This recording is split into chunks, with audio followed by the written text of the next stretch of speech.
Hello, everybody. Welcome to the B&B Show or Talking Seahawks with the Hawks Nest, whichever one is your favorite. But we are here once again. It is Thursday evening, and this is how we do it.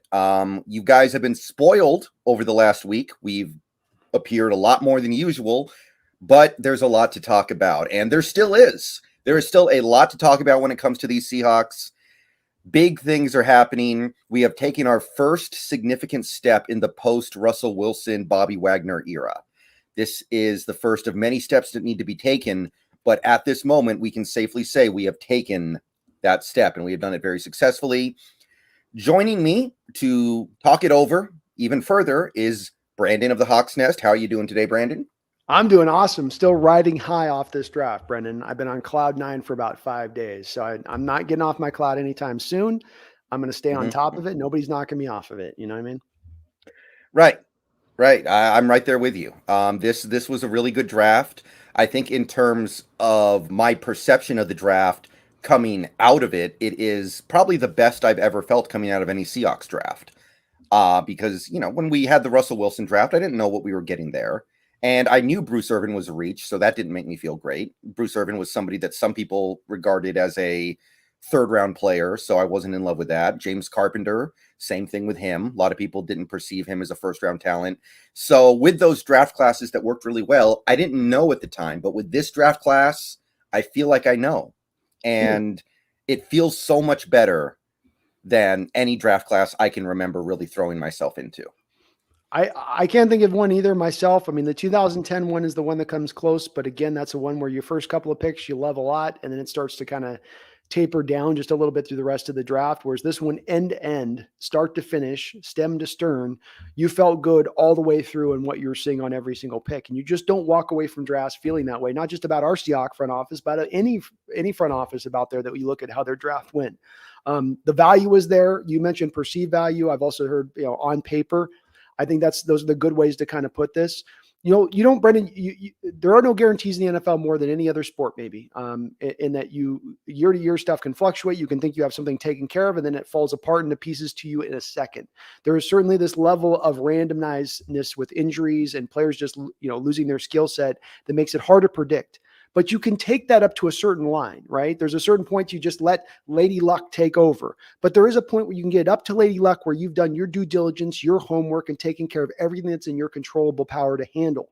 And our Seahawks have done that with this draft. The perceived value on paper, no better. And even with me, Brendan, I've watched this stuff going deeply back to even into the 90s, being I'm a bit older than you, I'm sure. And it's just, this is even better than any of the ones I can go back through into the Holmgren era, into the Ruskell era. I can't think of one that it was this good. Again, just on paper. We don't know how this will bear out, but on paper.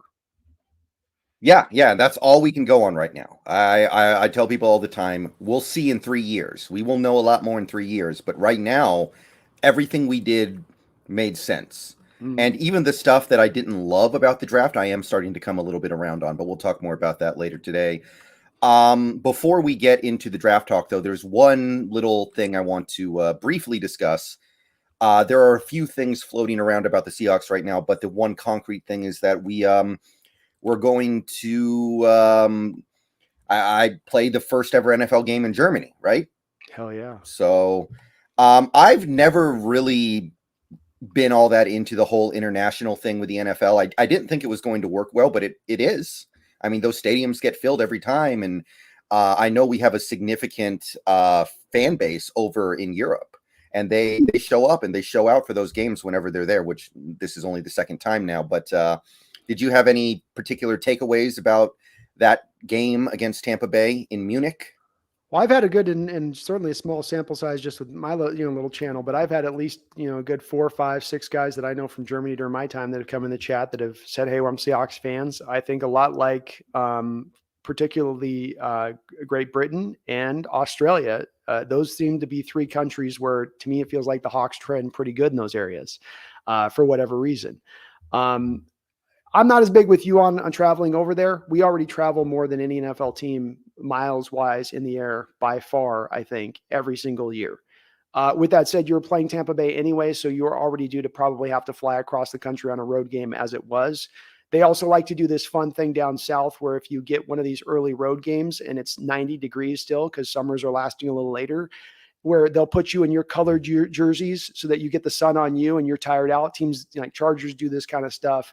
Bucks do this. Panthers do this type of thing as well. They'll go in their whites, even though that's their road jersey when you're playing them at home. So maybe one last game where we're under the strenuous heat conditions that wear our team out when they have to go in that because they're not used to it. Maybe that's an upshot as well. So you got maybe a new de facto home game in Germany and you're not playing in the crazy heat of Tampa Bay at the same time. Yeah, I've always said when it comes to the international games, I'm fine with the Seahawks playing in them, but I don't want to lose home games. So This is the third time now where we've actually lost a road game to an international game because there was the game in Toronto in 2012, London in 2018, and now this one. I find it interesting, though, that Tampa Bay is willing to give up a home game because that's a team that is theoretically trying to win. That kind of surprised me. I thought maybe they would give that, maybe the Seahawks against a team like the Panthers, where you can take away a home game from the Panthers, and they're not really planning on being that good this year, so whatever. But taking a home game away from Tampa, that kind of surprised me. I wouldn't be the least bit surprised to know that the NFL is giving a little bit of a cherry bump, let's say, to the people that do lose a home game like that. I know there's a revenue sharing thing with the NFL, but I'd reckon to guess that there's probably some kind of financial benefit to the team losing a home game at that point if it's forced upon them. Yeah, but I've always said if you want to put the Seahawks overseas, just I don't want to lose those home games, even in a year like this where I don't expect the team to be good. I just want the full allotment of home games, and I'm happy they were able to make that work. But yeah, that's really all I have to say about it. It's cool. It's interesting. I think the first few international games were like unwatchable because the field was basically mud. Yeah, but they've moved past that. I think it's better now. Yeah, and again, the fans are into it, which I love to see. You can feel that in the chat when you hear them talk about the Hawks when they as 12s, and then you can see in the stadium where those stadiums, especially they get a good game, because sometimes, Brendan, they get bad games there. It seems like too, right? Where it's like a blowout, and you're like, man, we're not putting our best on display here for the for the international quotient. But yeah, it is a cool thing, and in a year of a rebuild, it's not the worst thing in the world. Boy, it is going to be hard on those guys flying all the way across the world like that, then have to fly all the way back around and then having the week and, to get yourself back right again. And also a lot of people assume that our bye week is going to be the week after. So November 20th. So late bye week this year, which I tend to support. Again, this year, it may not matter that much, but sure. Yeah. Still helpful. It still can't hurt. That's for sure. Worse, better than having it early. Barry Soitoro, thank you for the $5. The Baker to Seattle talk sounds a lot like the 4 years of the walls are closing in on Orange Man Pat. It ain't. You're going to get me into trouble, Barry. You're going to get me into trouble. But anyway, okay, yeah. Let's do the Baker thing real quick here. Yes. So Carroll said earlier today that he does not see us trading for a quarterback. So hopefully that holds, because I can't think of any quarterback that would provide a significant upgrade over what we have. But what's your perspective on all this? The Baker thing to me has not made sense for so very long period of time. And it all the way around, it doesn't make sense from the Cleveland standpoint to the Seattle. I mean, maybe from the Cleveland standpoint, but not certainly from the Seattle standpoint. Even Cleveland, it doesn't make sense from their standpoint right now versus holding off and waiting. You're going to have to eat half of his salary. You have to clear money to do that. You're getting a 1-year rental. Is he significantly better than Locke and Geno Smith? I will give some ground and say he's at least a little bit better than those guys, but is he significantly better? Because he has to be significantly better. So we're talking about adding on Baker Mayfield. We're talking about trying to get this team to a playoff state, / maybe even they have a chance to push up into that Super Bowl talk if the NFC collapse, if the old guys fall off their rockers, and now suddenly everything's wide open and free for you to take over in the NFC at that time. I don't think you believe that. I don't believe that. I think Baker makes you marginally better. We're talking a game or two. So why go through all these acrobatics of your salary cap situation? Why go through all the acrobatics of giving up future draft capital? Why also, by the way, to do so, give up cap space into the future? Because if you're bringing Baker in and you're paying $9 million this year, that's $9 million you could have rolled over into next year's cap for next year's team that's in a better position to compete. It Mhm. just every which way you look at this, look at it through like every prism of this particular situation, and none of it to me at any point really seems to make all that much sense, other than you're going for a name in the first overall pick pedigree of Baker Mayfield. Right. I pretty much agree with all of that. I'm not interested. I could see you can make a very good argument that he's a good quarterback, but he's not a great quarterback. And there are some other things there with him. Like it seems like his personality is a Yeah. little bit of an issue, which I mean, if we're being straight honest, he's clearly a top 32 quarterback in the league. He should Sure. be able to start somewhere, but nobody wants to touch him. Like Right. that's kind of weird, right? That should tell you something about what's going on behind the scenes. There's some positions where I'm not saying Baker's got an attitude thing, but there's with the quarterback position, there's a certain mold of what you want the quarterback to be. And if you're going to operate outside that mold and you're going to be a colorful personality, then you need to like be that good on the field to earn that. And I always go back to a movie like Bull Durham, and Kevin Costner's sitting there at one point and he says, he's trying to teach this rookie pitcher along. There's this old guy to bring the rookie pitcher along, and he picks up his flip flops off the floor and he's like, "Your flip flops have mold on them." And the guy who's like $1 million pitcher, right? Prospect wise at the time. He's like, "What are you talking about?" So what? He's like, it speaks to where you are. You're not ready to be there. You're not that guy yet. You haven't earned the right to be this yet. He says, Doc Gooden can go out there and have fungus on his flip flops, and they'll just say he's being colorful.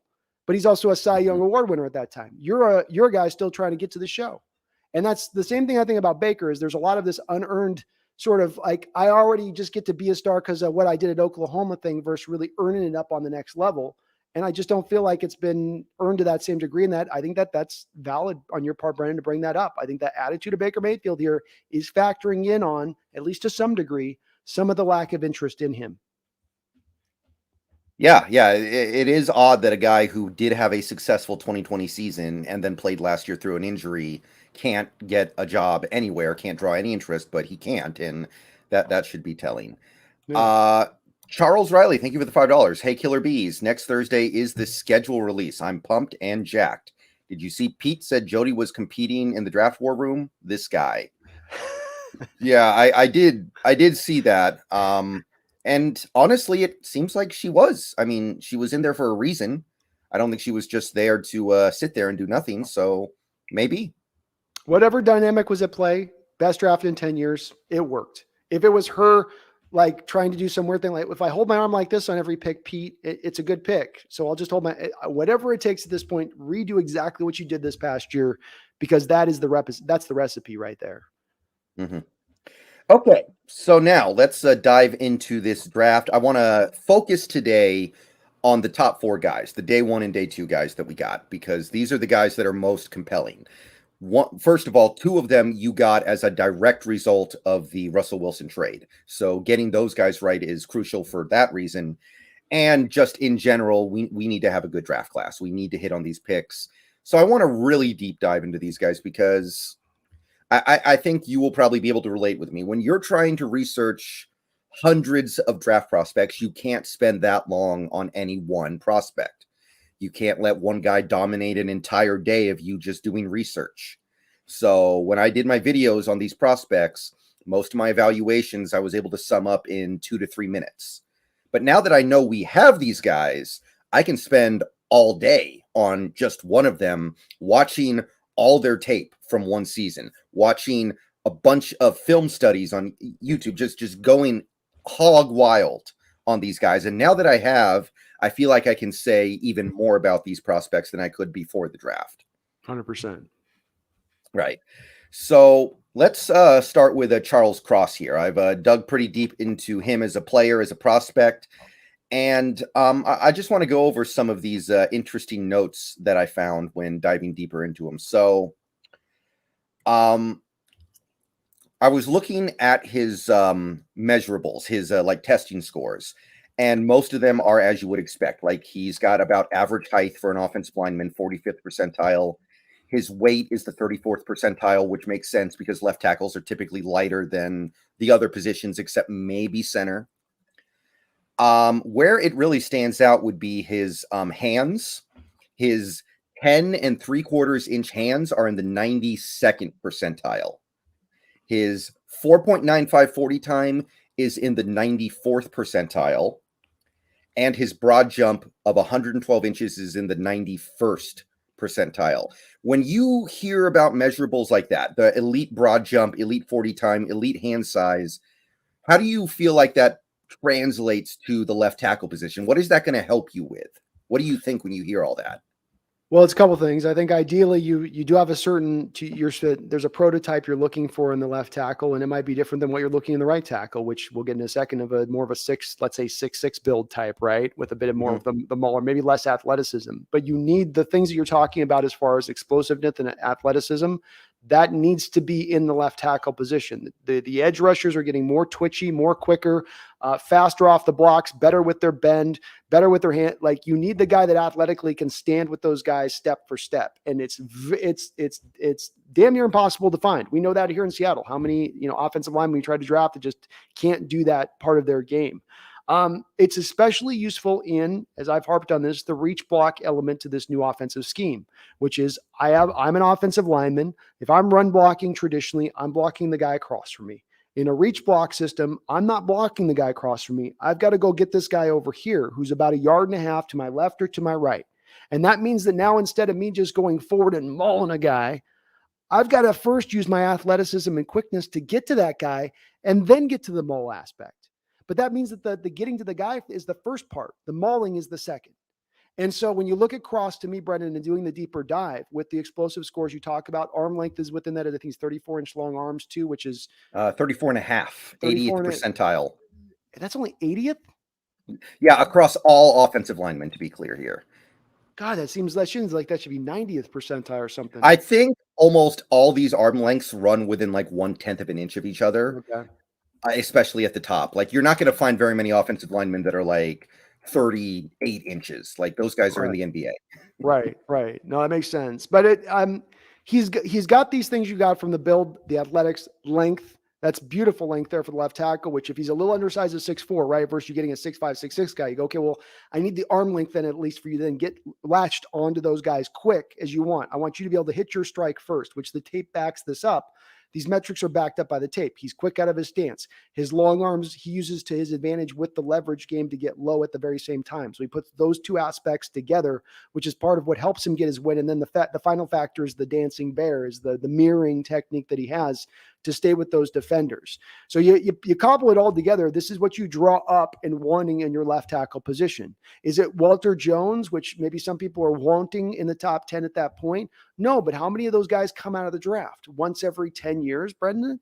To make that the expectation level is being unrealistic. What we want is an above level starter minimum there for the position taking top 10. And he gives you that with those quotients on top of just being how you draw it up in the warehouse when you're drawing it up on the whiteboard and trying to, okay, we're going to have this part go like this and this. He also fits to the scheme. You need these guys to be more athletic and move in space, and he does that. And so it's from a pure fit, from a talent, from an upside standpoint, even on a deeper look from my standpoint, Brendan, I can't find a way to pick at this. How about yourself? Yeah, I pretty much agree. I was watching some of his stuff the other day when I was prepping for my deep dive video. And one thing I noticed was, I'm not saying this happened 20 times a game, but there were several plays where he would start blocking one guy and then he would just kind of, disarm that guy and then just shuffle over to another guy who's in his area who he needs to block to keep the play alive. And we've seen a few offensive linemen come through Seattle lately who block 0 guys. So to see a guy block 2 guys on the same play, I was like, you got to have really good balance for that to actually pull it off, to actually be able to shed the first guy and then go to the other guy without getting knocked over or falling down or whatever. That kind of stuff really impressed me. It shows the ability to play in space.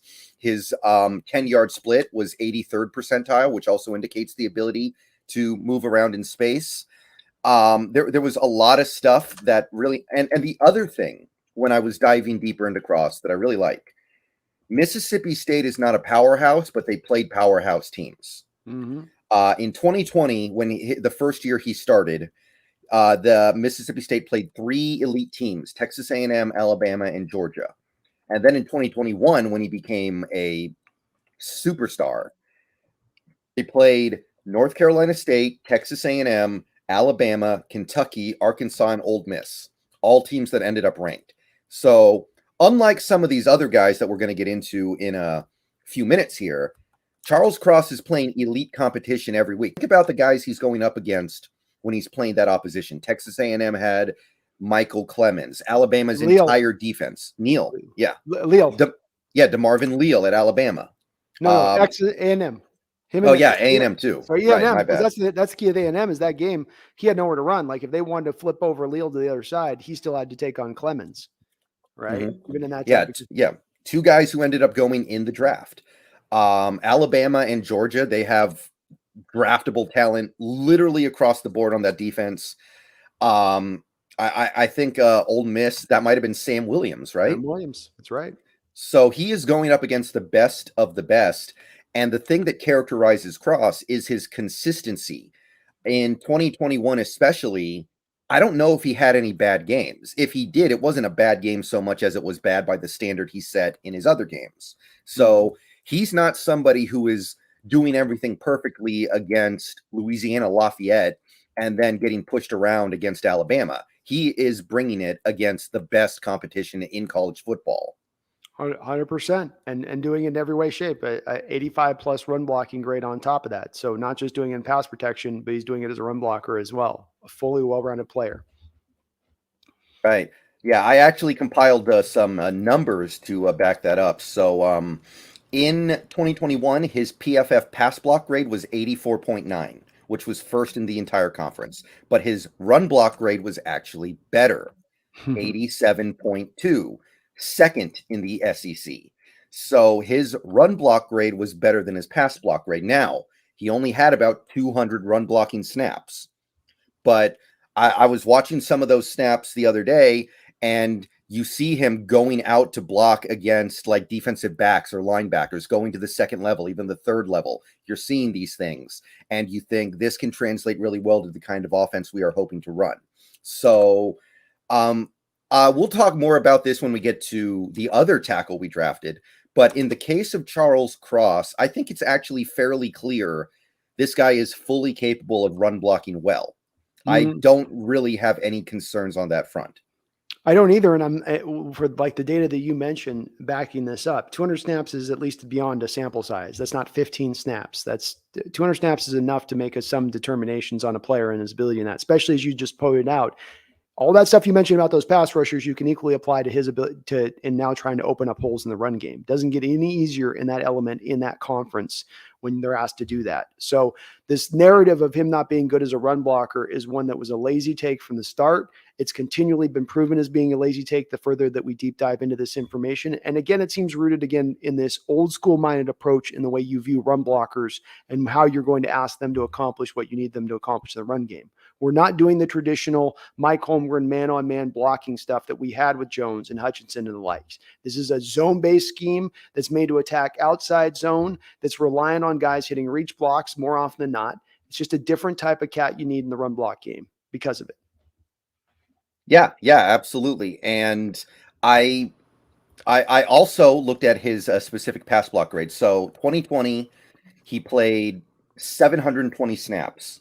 574 were pass blocking snaps, and he allowed a grand total of 44 pressures. So basically, you're looking at about 4.5 pressures allowed per game.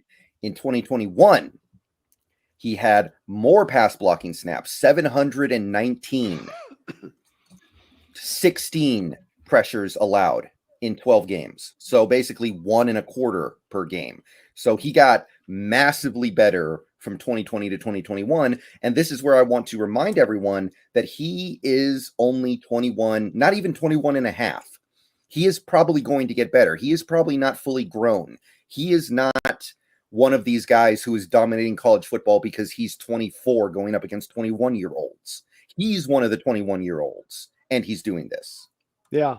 The 21 cannot, it may be the most, we may bury the lead on this one, Brendan, where the 21 aspect is the thing we have to think about at the forefront of this, because when you have a guy 2021 above anything else, there's times, and we'll talk about this in the players a little older here in a second, but there's times older players, you're going to say, I can't see any upside because of his age. One of the reasons I didn't love Eskridge pick last year, Brendan, was you're getting a 24-year-old receiver from the jump. It scared me off a little bit, especially when he had some rough edges to his game that still needed to get rounded out. Whereas with this kid, we're talking about not a lot of rough edges to his game and also 21 years old and going up against the best competition in the entire nation. Mm-hmm. So before we move on from Cross, is there anything, what would you say he needs to work on? Is there anything with him that you don't like? Is there, what stands out to you after really deep diving into him? He's a Anything? panic. He's a panic holder. So Mm, he's going to get his share of holds when his hand placement is beautiful. Bam, right to the inside point of the chest, and then he gets his leverage ability to always seemingly get rooted down and lower than the man across from him is just beautiful. But when it misses, hands get wide. He somehow ends up on a guy's shoulder, mm. and then he turns into clutchy mode on the shoulder, and then he gets called for it. It's an easy flag to call in that moment when it does happen. It's few and far between. It's going up against the elite of the elite rushers, but that would be the one part that I might see him clean up a little bit, and he's got to get a little bit more stronger, I think. But 21 years old, I would expect that at that age.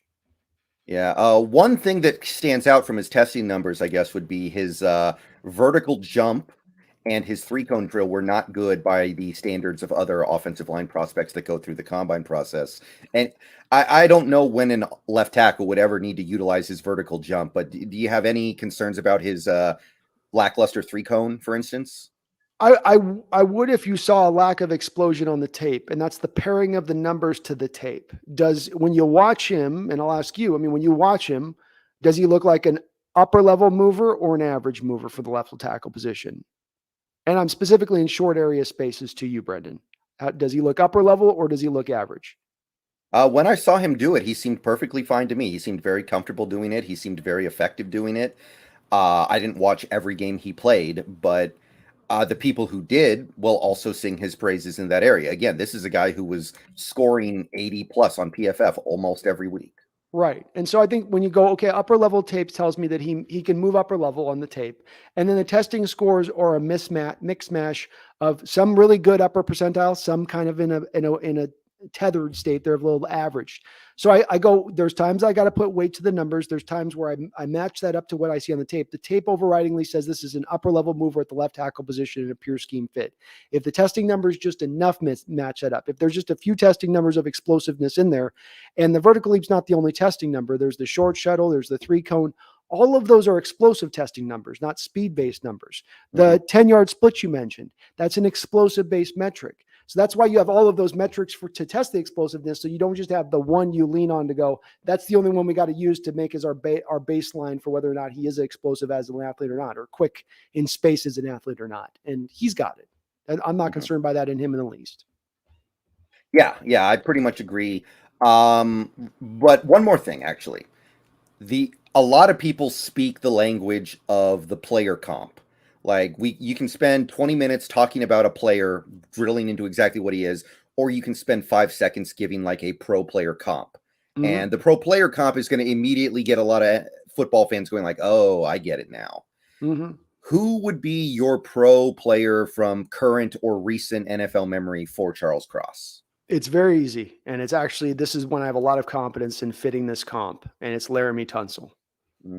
Very nice. He's Laramie Tunsil. At the effortless nature of the pass blocking at the college level matches up to exactly what you saw at Laramie, where he just could stay in front of his man mirroring him, and he didn't even make it look like it was hard on him, like he was breaking a sweat. And that's not something you see from these guys with this ease of movement that they have, even when they're accomplishing it. A lot of times you're seeing them accomplish it by leverage or by their smarts. It could be a left tackle who's really good about trying to show his hand and get the defensive line to show his hand, so then he can kind of catch him at that point, get him to take that cheese. These guys with Laramie and Cross are both just they're lightning quick out of their stance. They absolutely cannot get around them. They're going to stay with you and they'll match your move, whatever it is. They can operate off counters very fluidly, missing a little bit of an element of that pure raw nastiness you look for in the alignment in the run game as well. So on the negative side too, with the positive, being with Laramie, you go, I don't know if he's a true, like, he's just going to blow you off the ball. And he's got that attitude and chip to his shoulder, but also not bad in that realm. So to me, Laramie's the far and away the one that fits out most. And this guy's top end. I think this guy at his top end is a top 6 left tackle in the sport. I don't think Cross will ever be a top 3 left tackle in the sport. Yeah, I saw a couple of pro comps. One actually, I can't remember what website it was, actually said Dwayne Brown, which I think Seahawks fans would certainly take if he did that. NFL.com had Tristan Wirfs, I think, and Taylor Moton. What's his name? Yeah, Taylor. that's right. Morton. Yeah. Yeah. Yeah. So a couple of interesting ones, but I like the Tunsil one a lot too. And I think most of us could get behind that.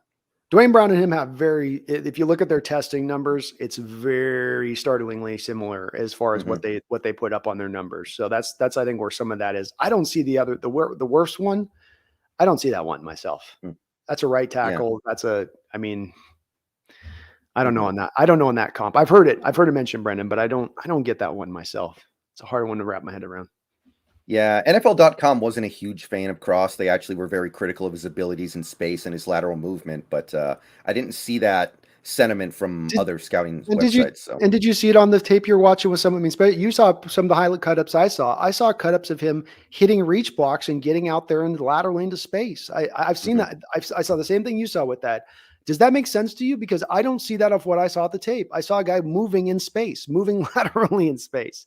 So I don't get the assessment that he can't do it when that's one of the main skills that he was showing he was able to do at the college level. Yeah. Sometimes I mean, I don't know what that effect is called, but it's like that thing where you have two different people watch the same movie and then they come out of the movie theater and it's like they watch two different movies, but it does happen. So I don't know what you can say about it, except we'll find out over the next few years. Yeah, it's true. It's true.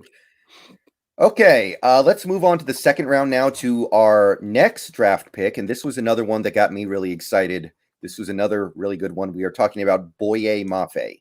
And I listened to enough Minnesota local TV announcers to figure out it is pronounced Boye, not boy. All right, so edge player, edge defender. It seems like he can do 4-3 defensive end, but he is best suited for 3-4 outside linebacker. Gonna turn 24 in, I think, November. So he is a little bit older, which is one point that people have been critical of this pick on.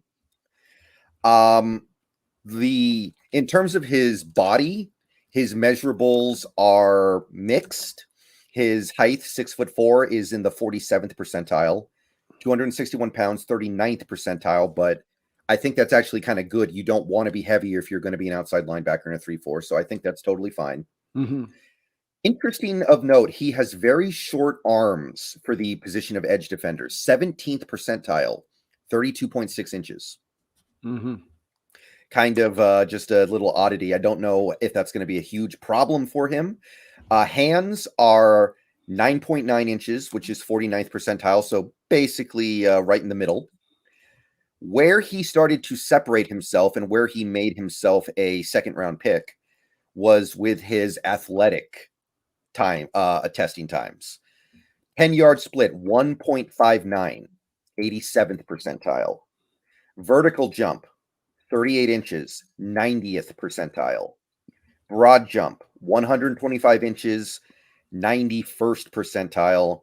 40 time, brace for impact, 4.53, 97th percentile. Boye Mafe has one of the best 40 times that an edge player has posted in recent memory at the combine. Like, he is in the pantheon of 40 times for edge players. So those kinds of testing numbers, how does that translate out on the field for a player like Boye Mafe? Well, certainly it's what you want, I think, down the line. Even the arm length thing, even though it's in the 32 inches is what you'd like there ideally, at least minimum. And when you start getting below that, that's when you're really going to get worried about the lower arm length there. But yeah, he's got I think there was only 4 other pass rushers. He's one of 4 pass rushers in that draft that hit that 6'4", 260 pounds, under 1.6, 10-yard split, over 35-inch vertical leap. And it was like Hutchinson and Walker and him, and there was one other guy whose name who was also taken in the first round. So it was not Thibodeau? Was it not Thibodeau? No, it was Thibodeau. Yep, Thibodeau, the other guy. So he's in the class of one of those 4 guys. All those other 3 guys went in the top of the first round. He's the one guy that fell through on it. So to get a guy with that kind of skill set and those physical markers and measurables, That's part of what I love this pick so much, Brendan. Also part of why I had him a little bit as a later first round pick in my mock and where I placed him as far as my value goes for him. We're going to talk a little bit about his age here, which I have a counter to that to a degree on why I overlook that in this case. But there's no denying those physical assets you just spoke about. That's that you're not finding that in the third, fourth, fifth round. These are very special traits. And it's traits that you pair with some refinement that he shows on the football field as well, which is part of what gets you excited about projecting him to the next level. Yeah, and watching his tape, and I've had more time to watch his tape now that we know that we have him, and I know that investment of time is going to be well used. He's extremely explosive off the snap most of the time. He's very good at going the moment the ball is snapped. He's just trying to get into that backfield, and it's really hard to stay in front of him. But the thing that's really interesting, and this is cool because he doesn't have a lot of experience playing football. He's very good with his hands, very good at using his hands to quickly knock away offensive linemen, quickly circumvent them as they try to drop back against him. That, to me, that combination of explosiveness off the snap, his speed, and the ability to use his hands, already having a good understanding of that, is what is going to make him potentially special at the NFL level. That was probably the thing that stood out to me the most about him. Hands are something that are the hardest thing that you are one of the things you should look at the most for pass rushing prospects, as almost as much as bend, I would say, and dip, it's around that arc. And because of the same reason we're seeing here, he doesn't have a lot of football background, but yet he shows a nice acumen for being able to display it, like you just said. Take another guy in this realm who has horrible hands. That's LJ Collier. His tape in college showed no ability to utilize his hands. He will try to power you up in college. That's all he had. He also had no dip or bend to go with it. But the point being is that he had no idea how to use his hands. So for this guy to already have a natural feel for how to do it, now when you try to show him some more advanced technique on utilizing those hands, now he can build upon that. Now it's not like with Collier where it's ground up stuff on the hand usage level. It's like, well, you've already got this baseline in point, and now we're just building on top of that. And to your point on this, as far as the hand usage, it's not just one move, which in looking at a lot of his early tape before I got to the draft versus this post-draft process, I've been very impressed by the menagerie of moves that he can implement. He's got his custom swipe move, right? Which is him going like this, whoosh, swipes away the hands, and then you see him do a little jump move or a little bit of where he gets his feet sped up, where he gets the disengagement from the lineman with that swipe. So swipe, disengage. But he's also got the swim move. He's got a long arm move technique that he employs, and he's got a spin.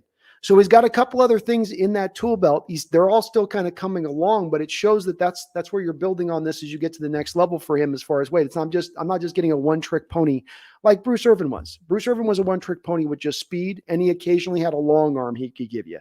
That was it. If Bruce couldn't beat you to the corner, he was getting washed out the back end of the pocket, and it was game over for him. He didn't have a secondary move or a counter to go back to. This guy will have that because his hand usage is so much better, even at this point, than where it was with Bruce Irvin when you drafted him at that time. So it's the hand usage is great on you to point out. It's one of the number one things that should jump out to you. Him being quick off the snap as well is important to this, Brendan, because things get paired together. The quickness off the snap now challenges that tackle that much quicker and getting his hands into the right place because Maffei's right on top of him that much quicker as opposed to what he normally deals with as a pass rusher. Just all this is what comes together in my mind and really projecting him to be a really good player at the next level. I don't know if I see stardom here, Brendan, but as be an upper level pass rusher, to be a guy that you could get just as excited as you did about Taylor last year, being as excited about this guy here. Yeah, I pretty much concur with all of that. You can clearly see these things translating to the NFL. And on that note, one thing that I found looking through his college resume was, number one, he wasn't that productive. He had 1 year where he led the team in sacks and tackles for loss. But other than that, it was he was a part-time player. He didn't do a whole lot. In 2021, I deep dove a little bit. He had a PFF grade of 80 flat, which is really good. And he had a total of 42 quarterback pressures on 257 snaps against a passing play. So the pressure rate there is, if you take out the plays where he was dropping into coverage, probably somewhere around the, 18 or 19%, maybe even 20. I can't remember exactly 19%. What it was. Yeah. I actually have this. I got this. This is let me bring up this marker because this speaks to your point on this, but this is an important part of our discussion here with Maffei. Last year you had Hutchinson at 25%, Thibodeau at 23%. This is the pass rush win rate. Karlaftis at 24%, Ajabo at 19%, Mafe at 19%.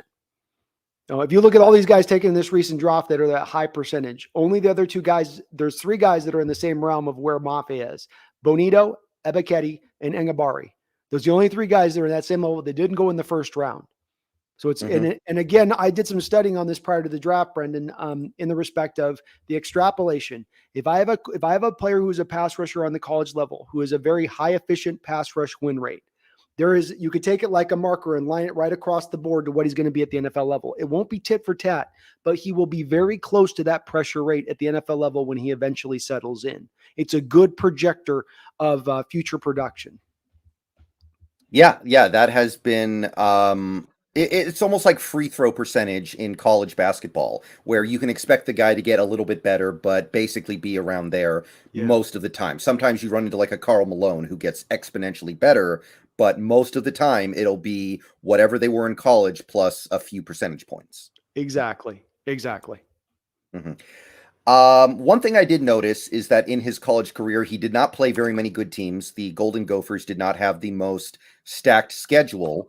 I actually had him playing in 5 games in his college career against ranked teams. He played Iowa 3 times, Auburn once, and Ohio State once.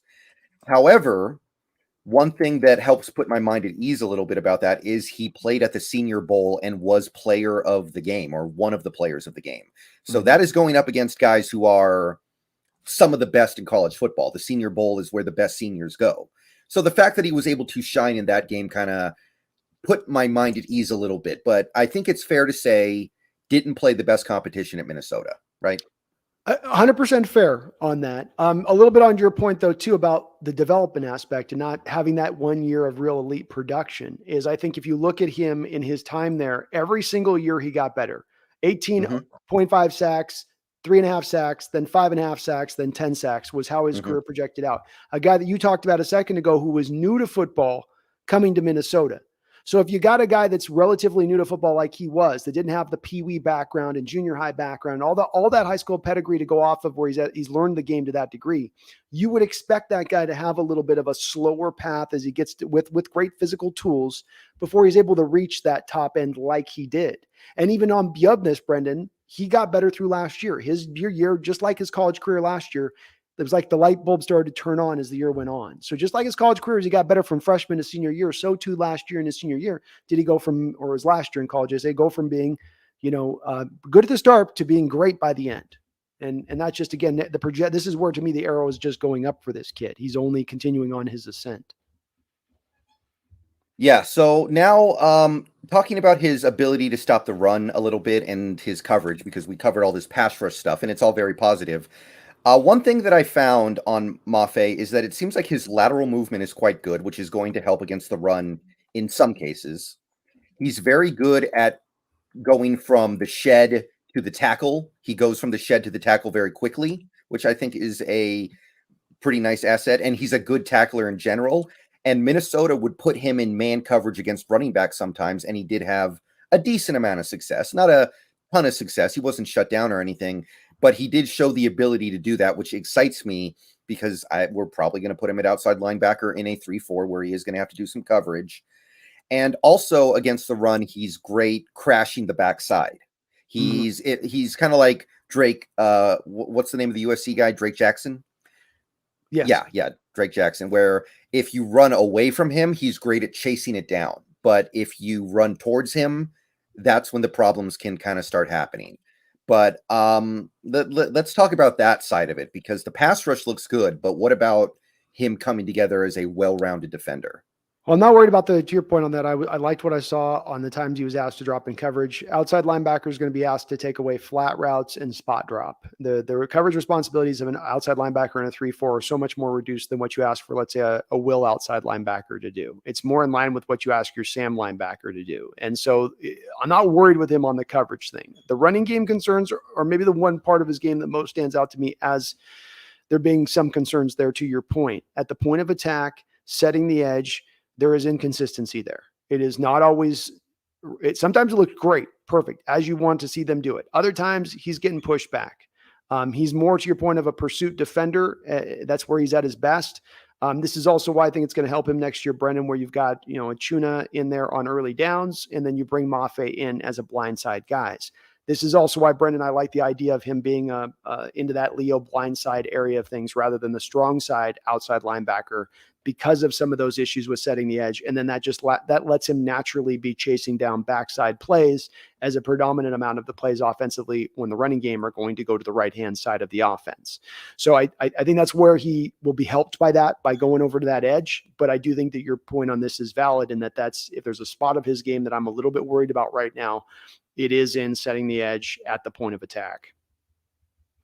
Right. I listed a couple other issues that he has, as he gets stuck on blocks sometimes in the run game. He can sometimes get stuck on a blocker. If he can get off the blocker, he's actually good maneuvering through traffic, weaving through traffic. And he's also a high effort player. You see him making tackles 30, 40 yards down the field. It's just, I think these are things that can be taught, things that can be fixed, which is something that excites me. Also, sometimes, even though his explosiveness on the snap is really good, sometimes he has like these false steps in his get off. I noticed it. A couple other scouts that I was reading noticed it, where he just takes a couple unnecessary steps that slow him down and make him easier to block. So I think that's something that needs to be cleaned up, but these are things that can be cleaned up. There are flaws with some prospects that you just look at and go, they're never going to be able to fix that. This guy, most of the problems that he has, except maybe being the strong side defender against the run, I think they can be taken care of. And don't you think you give a little more room, because I know we're going to mention this age of him being an older prospect, only 1 month older than Ebiketie, by the way, but that he is a little bit of an older prospect. You give him a little more room for that development to be there than you would on normal older prospects, because Brendan, he was new to football, arriving to Minnesota. You go, okay, I give that guy a little bit more, in saying that there's still some more upper end. He can still grow a little bit more, as opposed to a normal guy. You might say, well, the die is cast. He's in a more of an affixed state in that realm of things. Yeah, and that's the thing I keep coming back to with him. I think he played a little bit of high school football. I know he had that one last year where he kind of broke out and became a capable a prospect. So I think that it needs to be looked at a little differently with him. It kind of makes me think of not this extreme, but Hakeem Olajuwon didn't even know what basketball was until he turned 17. He was a soccer player. So, you compare that to somebody who's been playing basketball since they were 6. The growth process is just going to be a little different. Yeah, you can't apply it in the way you would on a normal guy. He's all the way through BYU, he's all the way through junior high, all the way through high school, 5-star guy coming out of high school, went to 4, I'm going to hold him in a little bit of a different lane and have a little bit more of an opening for that upside because of that. Okay, so final thing on Mafe, let's do another pro comparison. So who's your favorite? I've seen some Von Miller that seems a little optimistic to me, although I get it, but who's your pro comp for Boy Mafe? That's a good question. Bradley Chubb. Pretty good, minus the injuries. I would take that. Yeah, I would definitely take that. I've seen Rashawn Gary from some people. The one that I kind of like would be Harold Landry, maybe. Landry is good. I feel if I say Landry, I'm being lazy, because that was my Darrell Taylor comp. So I feel like I'm just going to my lazy comp if I do Harold Landry, because I've hit that one before.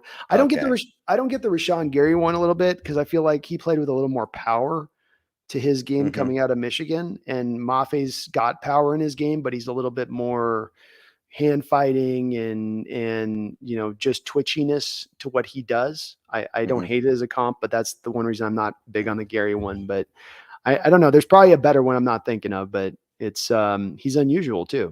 They don't come out, a lot like this as well. So it's hard to find the fixed one on that. Yeah. Hopefully it's the Von Miller one though. I would be pretty happy with that one.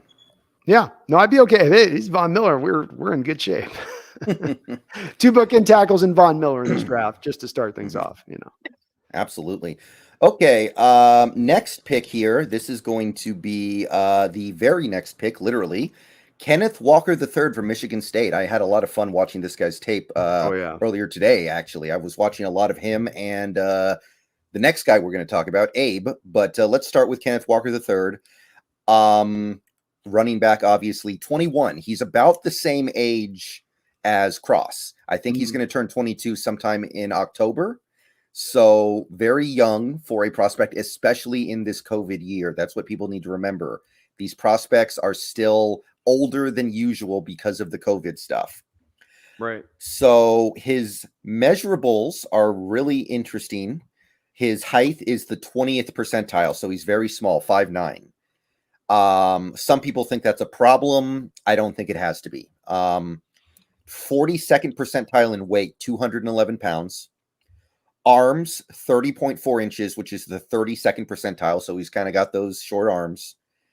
Hands, 9.5 inches, so 69th percentile. So he's got bigger than average hands for a running back. Where he really shines would be his 10-yard split, 95th percentile at 1.49, sub 1.5 10-yard split.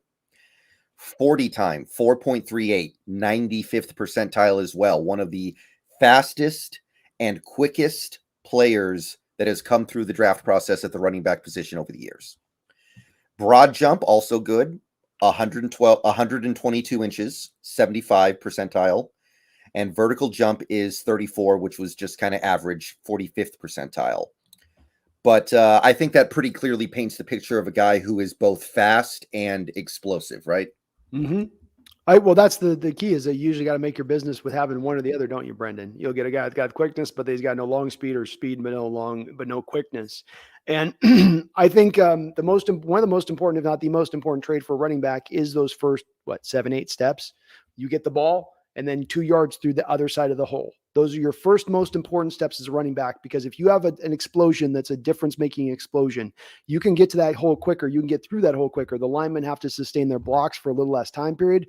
You now absolutely take advantage of those teams that have some linebacker speed deficiencies in getting to that hole quick enough, and that's where you get those big plays.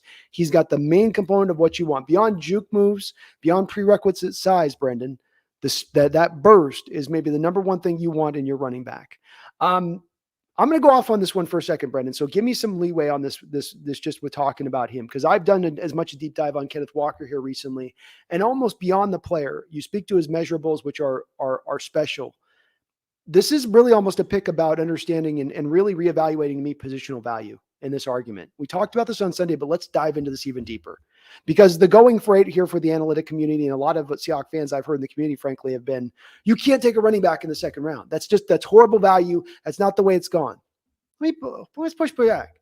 I always knew I know that the analytics says you can't take it in the first round. When did we get to the second round point of this? When did we get to the point of it's got to wait till the third round to go get the guy? I get the first, but the second round I'm out on. And let me give you some data on this really quick, Brendan. Again, just bear with me on a second. I took a look at the last 3 years of running backs in production in this league. The top 20 running backs as far as yardage gained over the last 3 years. And if you look at 2019, 14 of those 20 running backs were taken in the first 3 rounds, the majority in the first 2 rounds. 2020, 14 of 20. Of the 14 of the top 20 backs taken in the first 3 rounds, the majority taken in the first 2 rounds. Then you have last year, 18 of the top 20 running backs taken in the first 3 rounds. And once again, the majority taken in the first 2 rounds. So this theory, Brendan, that you can just wade into the depths to the 4th, 5th, 6th round, a theory that, by the way, I've held on to for a long period of time. We've got to start readjusting it. We've got to start recalibrating.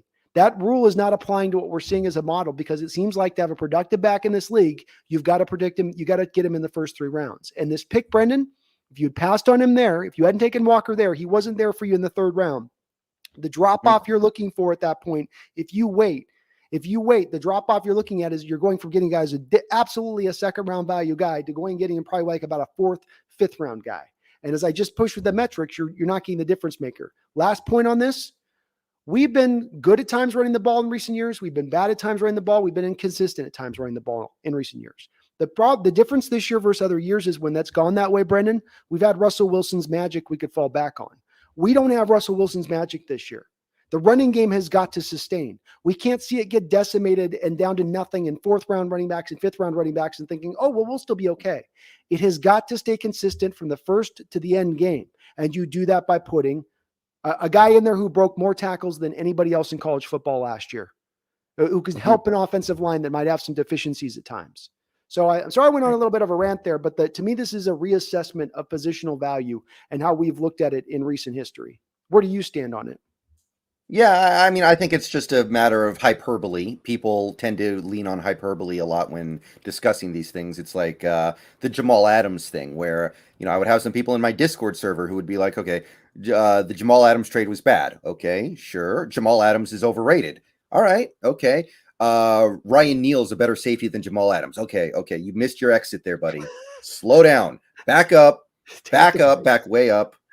It's like, okay, you're not supposed to take a running back in the first round most of the time. Okay. But then it quickly morphs into you're not supposed to take a running back in the second round. It's just, okay, slow down here. Let's back up a little bit here. Running backs, it's not that they don't matter.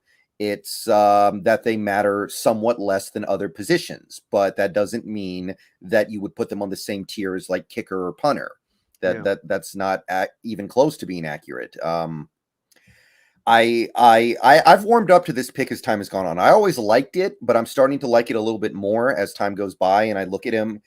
A couple of numbers from last year, by the way. Like you said, he was first in all of college football in yards after contact, almost 1,200 yards after contact, 89 forced missed tackles, second in college football. First in carries of 20 plus yards, third in carries of 10 or more yards. Despite the volume, he was 15th in college football in yards per carry. He had 800-yard games and 2 200-yard games. And by the way, he played the best game of his career against the toughest competition that he played probably his whole career. We'll talk about that in a second here. But the accolades really piled up for him in 2021. So bottom line is, if you wanted his services, you needed to spend that second round pick because he was definitely going to go in the second round. So he has 3 quotients to his game, which are the 3 main quotients to help an offensive line out. The 8 yards of burst that I just talked about, along with his long speed, which helps both him get more yards when it's not blocked up right, and then get a lot more yards when it is blocked up right. The ability to then, as you said, work off of contact, still I can break tackles and still go get extra yards after that point. And then the breaking of tackles itself. Those 3 things aid an offensive line out like nobody's business. The burst means my lineman doesn't have to hold on to his block as long. Just get initial contact will be good. You would not find a running back in this draft in the 3rd or 4th or 5th round that would have this same triumphant of 3 skills that he was bringing to play and aiding out your offensive line and helping your running game. And let's also not forget, Brendan, this whole thought process of running backs being devalued. It's a thought process that's thought of through a vacuum of not looking at each individual team and what their philosophy is. Like it or not, not you and I, but anybody out there, like it or not, Coach Carroll is our coach. He's going to want to run the football. Not every team in the NFL, like a Kansas City, is going to want to as consistently run the ball as we do. It's more reliant on us having a talented guy there than versus other teams that don't care as much for the running game. That's sort of like their thing that they do by, I guess we have to run here. We can't just pass every play. Yeah, I think there was that one Twitter account in 2018 that kept posting those GIFs of like Todd Gurley runs where there's literally a hole that you could fit like 2 trucks through. Yeah. And then they would make all those sarcastic comments. They're like, man, thank God the Rams have Todd Gurley here. No one else could have done this. And I think that kind of got taken a little too far because it is a good point, right? Like Todd Gurley benefited tremendously from having very easy runs, but it kind of got over exaggerated, I think, to the point where people started to assume that it meant that any old running back can do just as good as the Derrick Henrys and Nick Chubbs of the world. Right. And I think that the Rams have even told the person that was putting that post that we don't agree with you on this, right? Because they have gone out and traded for Sony Michel's, and then they put Cam Akers, a 2nd round pick, on him after they'd gotten rid of Gurley. It wasn't like they were like Gurley, like, oh, we learned our lesson there. Don't put any more value back in that. It seems to be that if we're looking at the way this goes, and there is a kernel of truth that there's a devaluement of the running back position, absolutely valid to say that, but it's gotten a little overstated. And as we go forward, maybe we can start to go really what it is we need. You need both the line and the running back. If you're committed to being in the run game to be a dominant running attack, you need both of those elements. It's not an either or, chicken or the egg. It's both, both. Okay, let's see. What else can I say about Kenneth Walker III? I think the main thing that stands out when you watch him play is his ability to change direction in the open field. Just abilities to stop on a dime and turn on a dime. He's a great creator where Mhm. like it doesn't seem like there's anything left to get out of the play, and then suddenly he's just going a completely different direction. I think that's probably the main thing you notice. That and his pure speed. Like he'll get the edge in situations where you didn't think there was an edge to get. He'll just keep stringing the play out, and then he'll find a way to just get to the sideline before the defender when it looks like he's dead. Let's see here. I also had great vision. Seems like he's got great vision to find where he's supposed to go based off where the blocking is going. He did have some power in college. I don't know if it translates to the pros, but I don't know if he's necessarily going to need it to the degree that he used it in college football. He's got great ball security. He's experienced working from multiple alignments and concepts. Like he in his college times, he did pistol, he did backfield stuff, he did shotgun alignment stuff. He lined up in a lot of different alignments, and he did, I believe, zone and power man blocking concepts in front of him. Although he'll probably be better in zone. And also, he this is kind of a cool little, I don't know if you would call it a contradiction, but he took on a full workload in 2021. It was like 22 touches a game. But because that was the only year where he took on a significant load, his body doesn't have a ton of miles on it. So you're Mhm. getting a guy who can take on that load, but he hasn't been worn down by taking on that load for an extended period of time in previous years. It's worth mentioning. We've seen this with Alabama backs coming out at times where you're like, is there anything left on that? I mean, did Saban use it all up over there? So you do need to look at that overuse sometimes that can happen at the college level. Um, I think the one place he struggles in is going to be pass protection. That's going to be the thing that he needs to get cleaned up over there. But as far as a runner goes, Brendan, and everything you just spoke about with vision and his ability to pick through the hole and find whatever's there. Oh, there's no daylight. Let me weigh it out. Let me bounce it around. My comp is kind of Alvin Kamara and Le'Veon Bell had a baby. That'd be this is what you would kind of get. Same kind of, he can bounce around. He's got that bounce around style on the backfield behind the line, picking his hole. But then he's got that Kamara swivel ability to break tackles just sort of by twisting his hips or using up a defender's kind of momentum against him as he's sort of changing direction, as opposed to necessarily, he's got the juke stuff in his dead leg stuff too, but he's got a kind of a wide variety in the way that he can get it done breaking the tackles. But just, he's so exciting to watch, Brendan. There's no running back like him in this draft. He truly was a difference maker at the position in this draft, and there was not a lot of them. This was a draft beyond what we just talked about as far as scheme, as far as your dedication to running the ball. You got to look at the particular drafts as well when you look at this positional value. And this particular draft was one where you had two top running backs and then a freaking shelf to get to down to the next ones. And you have to break that into your evaluation as well, especially when you look at knowing Seattle doesn't have a lot of faith in Carson now post-draft and how they're talking, and you have Penny back only on a 1-year deal. Right.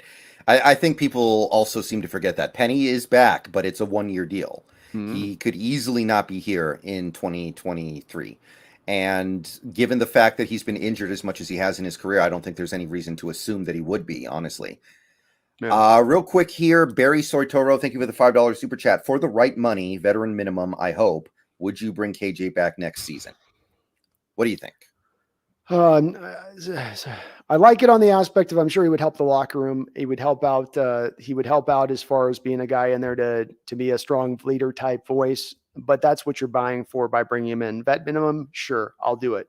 As far as we're talking skill fit, though, he's not an outside linebacker. I don't know. He's done some middle linebacker in a 4-3 for us in the past when Bobby, in the few times he did get beat up, hamstring injury, KJ filled in there for him. But is he fleet enough of foot now at this point to operate within an inside linebacker position and do the coverage stuff you need? I mean, even Raiders had him rotationally last year. So I'm a little bit, but again, we're talking vet minimum on a team that has linebacker depth challenges, especially on the inside of this team as it stands right now. I don't hate it. I don't hate it. I don't want to pay him a lot of money though. Yeah, I guess. I guess it doesn't matter that much. I'll say this: I don't have a lot of hope in Barton becoming a No. long-term starter, but I also wouldn't mind giving him the opportunity while we're here. Yeah. So I don't know. The KJ thing to me, it seems more sentimental than anything actually about helping this team get better. Right. I agree. Now I don't know. I can't do it. I'm not that interested. Yeah. I love KJ to death, but with the change of the defense, especially, it's just, you can't even go, well, I'll put him in the Sam role and I know he can at least rock Sam. Like, no, you're not going to even ask him to really do that. So like, what's the role coming in? Just being a leader you're paying for at that point? I understand, but I don't. Yeah. Mm. Yeah, I mean, if it's not Barton, who else could be the other inside linebacker along with Brooks? It would be BBK, who just had a devastating injury, and who else? Yeah, well, in BBK at 5'10", 225, is he going to be able to rock the inside middle linebacker position? Is he got enough Probably size there? Maybe then you're down to like Aaron Donkor, Or your guy, who's the guy, the Raiders linebacker we got? Tanner Muse, but he's like a tweener linebacker safety. I know. I don't know if I view him as being Hey. option in this new defense. Maybe I just talked you into KJ, man. Look at the depth. I'd just rather bring in somebody young. I'd rather bring in somebody. I would too. And again, it doesn't, I think this is the benefit of also going 3-4 with two middle linebackers, is that it's not as much the need and place the linebacker position like before in the 4-3. The needs are the outside linebackers in a 3-4 defense, not really the middle. I mean, look what the Packers have treated their inside middle linebacker position for many years, like the redheaded stepchild. That's how you ended up with Clay Matthews moving off the outside to the inside for a good many couple of years there, as he was still a really good pass rusher.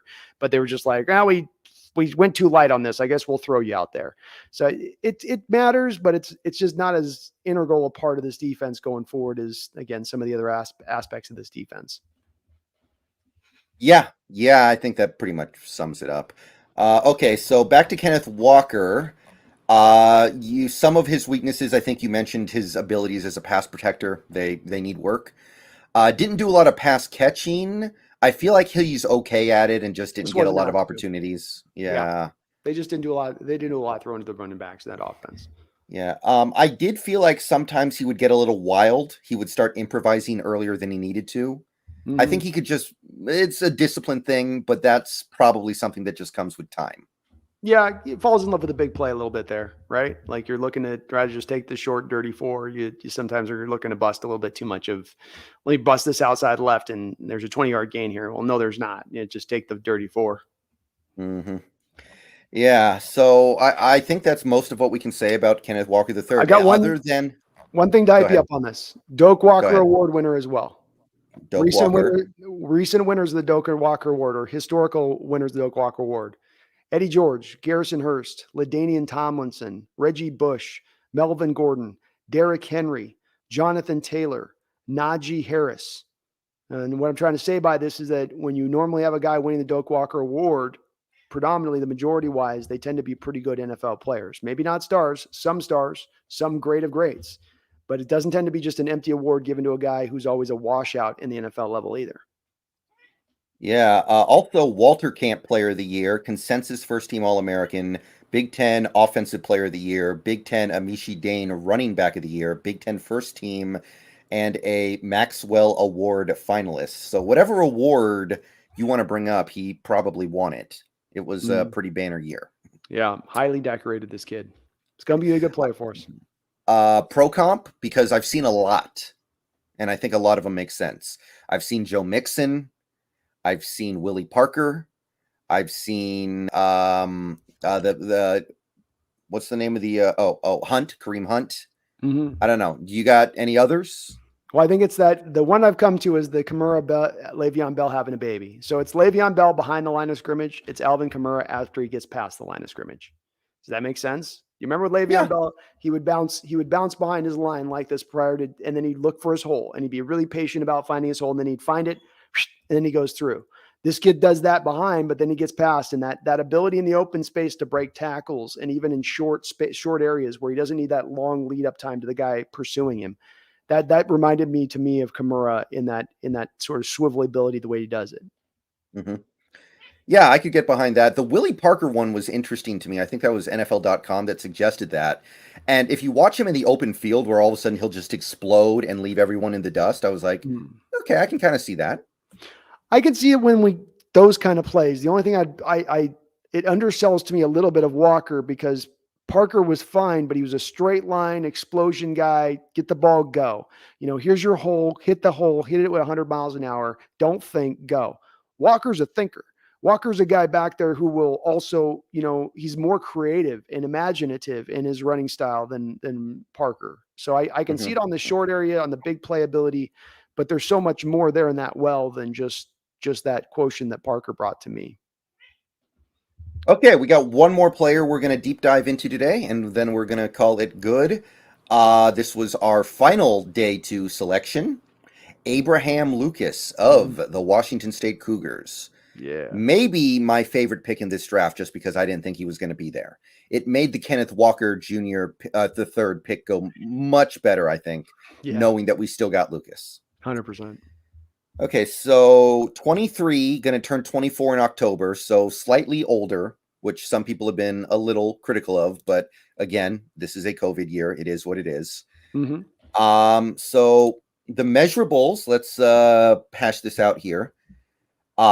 His height is in the 86th percentile. It's basically 6'6.5". Weight is 315 pounds, which is 63rd percentile. Arms are about 34 inches, which is 59th percentile. So a little above average, but for a right tackle, probably about what you would expect. Hands are very big, 10.5, 85th percentile. 10-yard split, 1.76, which was 64th percentile.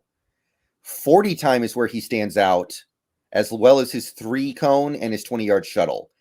97th percentile 40 time, 98th percentile 3-cone time, and 97th percentile 20-yard shuttle. So in those areas, he stands out historically, not just for this year, but historically great measurables in 40 time, 3-cone time, and 20-yard shuttle time. Where do we see this kind of stuff on the field?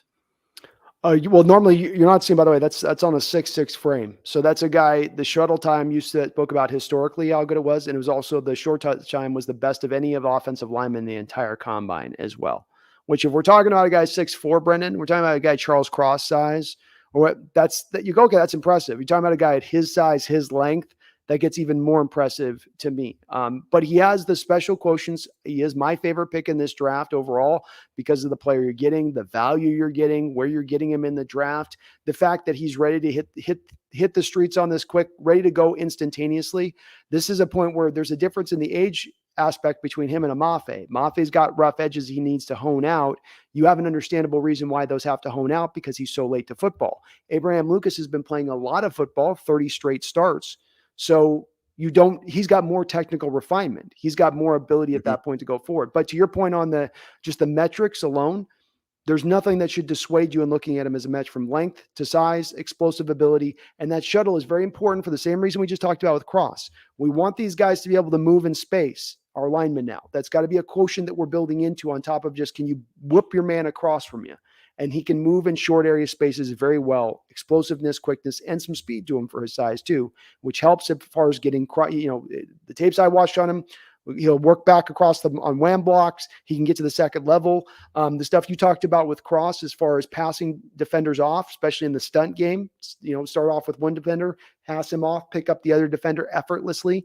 You see this all over his tape, and it's off of that quickness and short area movement capabilities that he has. Yeah, right before this show started, I actually watched the tape from the Cougars-Ducks game, which was not Lucas's finest moment. He did get beat around the edge a few times, which you rarely see. He did make some mistakes.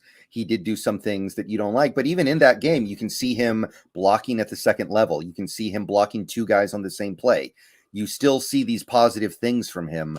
It was just he was going up against the best, maybe the best, most talented anyway, defensive lineman in all of college football. And I think it's very useful to judge a guy when he's going up against the best competition that there is. So I wanted to look at that game again. And you just notice that even though he didn't have his best game, even though he got beat sometimes, there's still a lot to like there. And you see these measurables translate, the 40 time, 3-cone, and 20-yard shuttle. So there's just a lot to like there. And let me speak a little bit to that game, because I watched that game from a breakdown I did on my Seahawks scouting channel. So I really unpacked that game as well. There were reps that he lost that were bad, but there's a couple of things too. He gave as good as he got in that game to Kayvon Thibodeau. So Thibodeau wasn't just whooping him on the edge on every play. There's a lot of reps where he neutralized Kayvon.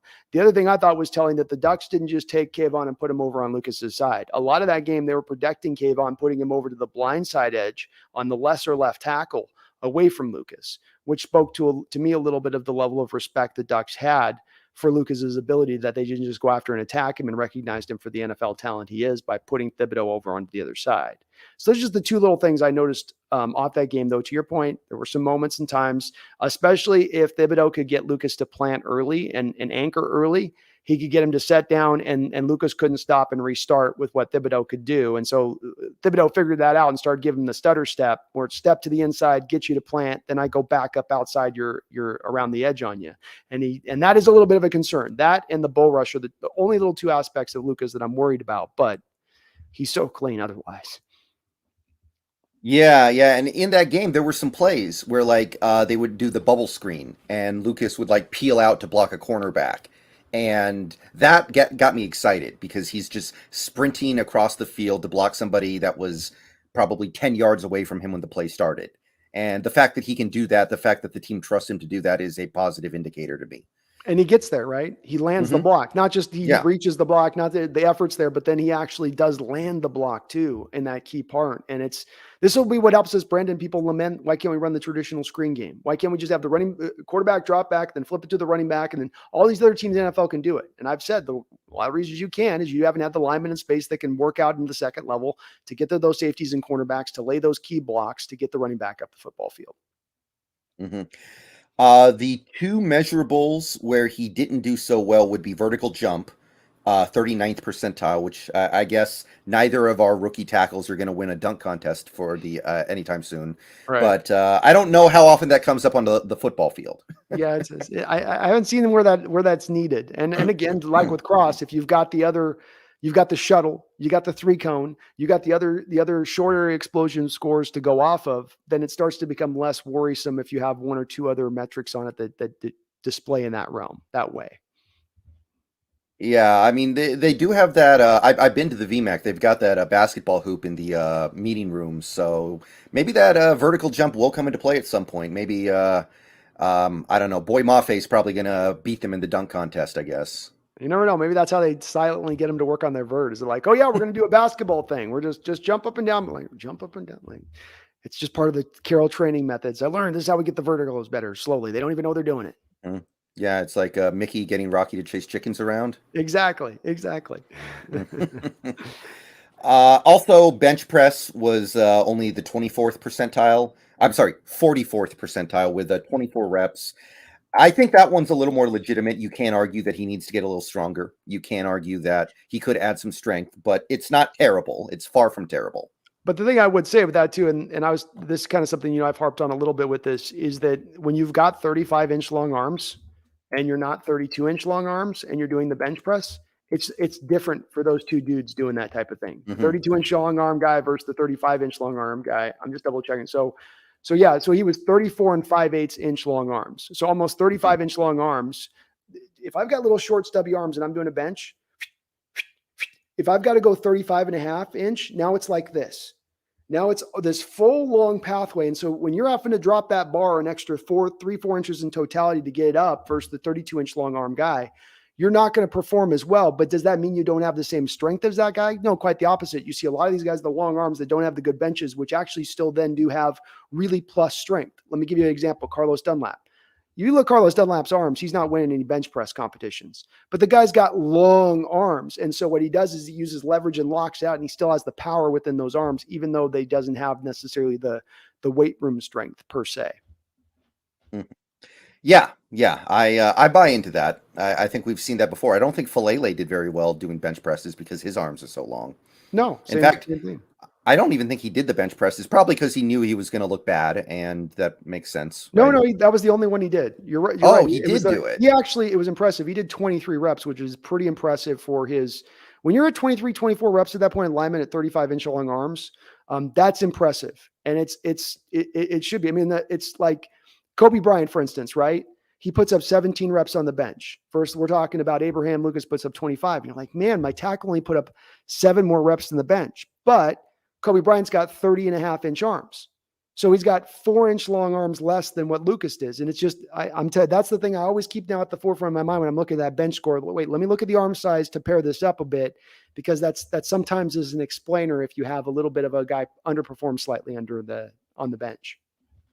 Yeah, I think Kevin Durant couldn't do one when he got drafted. I can't remember if that was a rumor or not, but he has the really long arms, so I guess when you put it like that, it kind of all comes together, right? Yeah, it clicked in my head when I was in high school, because I had this buddy who was the bench press king of our high school. He might still have the number 1 marks on the board, and the guy had arms like this. I mean, it was, when he locked it out, it was this long, and you would just see him watch on the bench, and he's just going, "Rit, rit, rit, rit," and you're like, dang, he's just able to. And I get on the bench, and you're like, it's just it feels different, it looks different, and I've heard it, I've looked enough into this that there's something to this. It doesn't mean they don't have power if they can't put bench, but they got to have those 34, 35-inch long arms as that. Well, if there's an explanation for it, because nobody looked at Daniel Falele at 23 reps. Nobody watches Daniel Falele's tape and says, oh, the problem with him is a lack of power. He just can't move guys. You can talk about his athleticism and quicks and ability to move, but you ain't talking about his power. The man's one of the most powerful players in this entire NFL draft. Good point. Real quick, Chase Stern, thank you for the $10 super chat. Lucas gonna lock up Bosa. I mean, that's gonna be the ask, right? It would be or would it be? No, Bosa's on the other side. He would have to deal with Armstead. Okay. Mm-hmm. Yeah. That's probably a little more realistic, I think. I mean, Bosa's something special, so that's no easy task, but hopefully they can both do it. I like Cross up against Bosa. It's going to be a good matchup with those two guys. He's going to be able to stay step for step with Bosa. Bosa's going to have to lean back into that Bosa technical refinement that they have, right? They're both technicians, so he's going to have to be a technician with Cross on his hands, because he's not going to beat him with athleticism and speed to the edge. Okay, so more on Abraham Lucas. 2019, this was one of the full-on air raid years where I think he played 944 snaps. Jeez. And less than 160 were run blocking snaps. So this is where the narrative started, right? Where he's just a pure pass blocker. Across 786 pass block snaps, he allowed a total of 17 QB pressures. So pretty strong. And this was 3 years ago.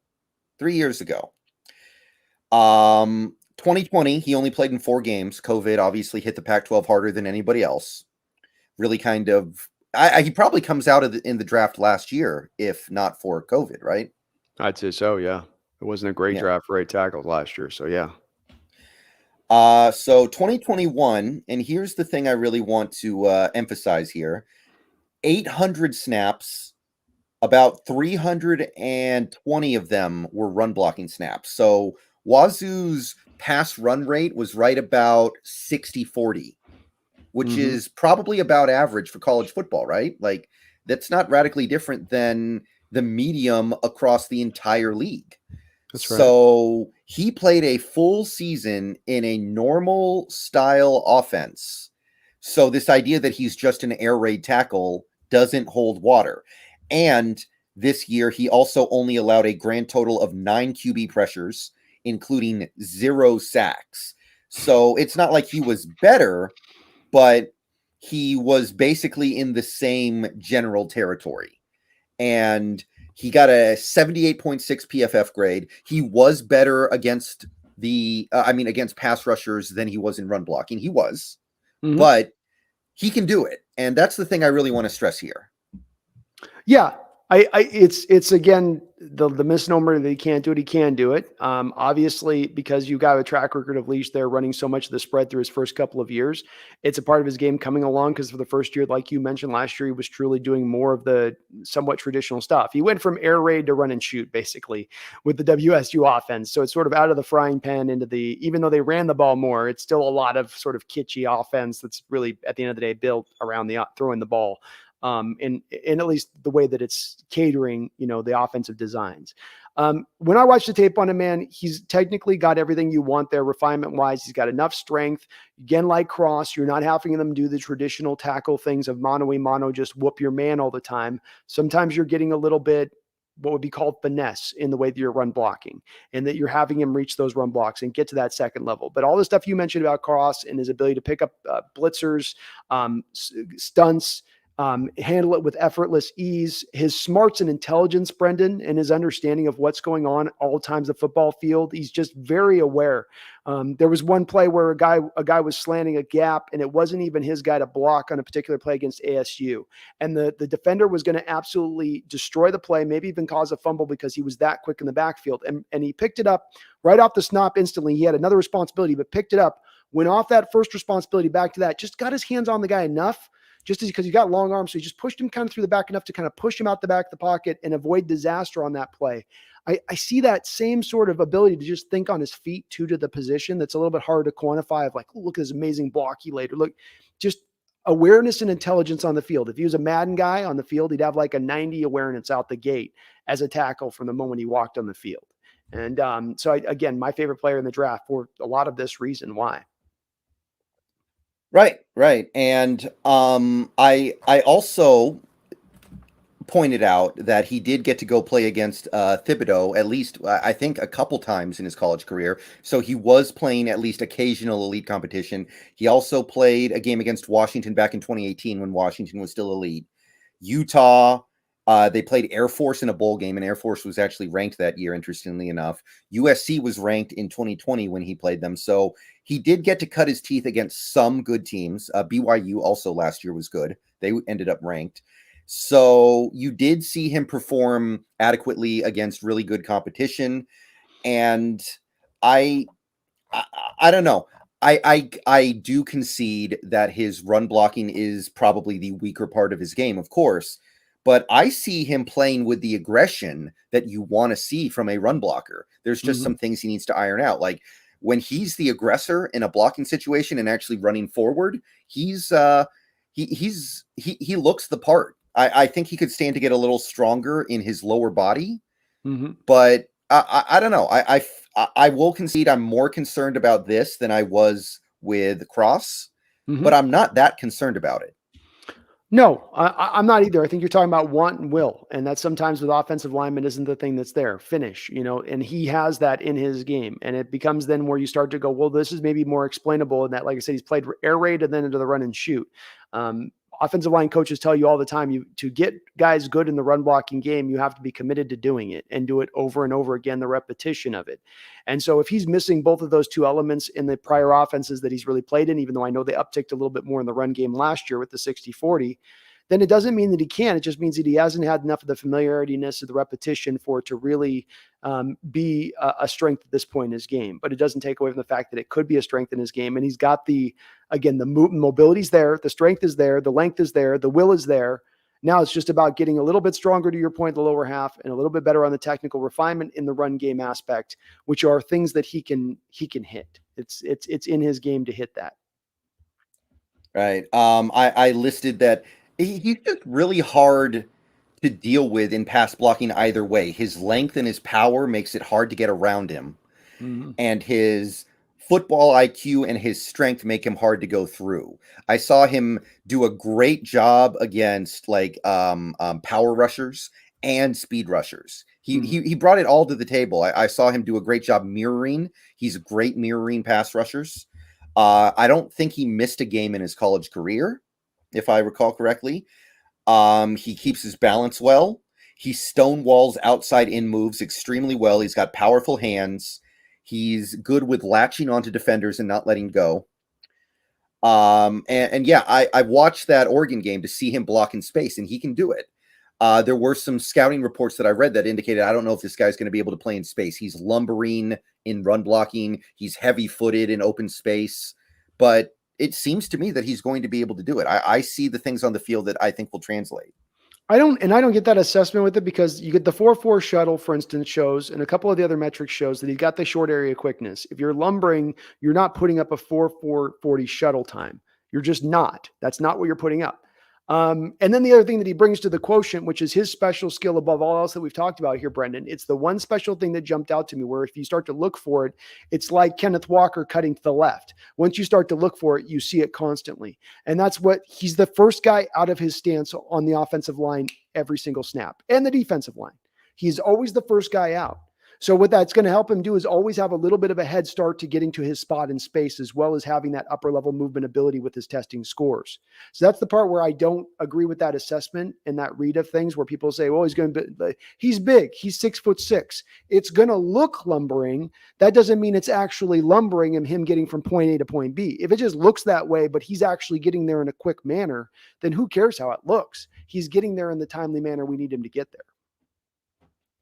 Yep. Yeah. I pretty much sign off on all of that. I think that we talk about this. People in the draft talk about this every year, but this idea of people falling in love with the testing so much they forget to actually watch the tape on the field.